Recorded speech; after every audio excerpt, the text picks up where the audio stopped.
Based on what I've seen and read in the media, and I wholeheartedly agree that this is the equivalent of a blast effect. An IED is basically the vernacular that we use nowadays.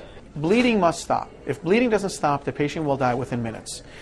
We know from our military's experience in Afghanistan and Iraq that tourniquets save lives when it comes to extremity woundings. So the trained first responder will arrive on the scene. If he or she sees overt bleeding from an extremity, then the best thing they can do is put a tourniquet on that extremity and stop the bleeding immediately. Following that, the patient can be transported to a trauma center and evaluated for the cause of the bleeding and what needs to be done.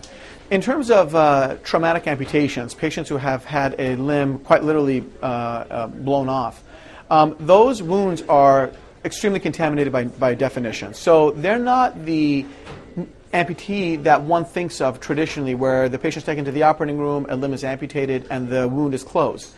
In general, those patients will require serial trips to the operating room because the first thing to do is to take off the severed limb as best as possible, but that'll leave a contaminated field behind, and those patients will need serial debridements before the wound can be definitively closed.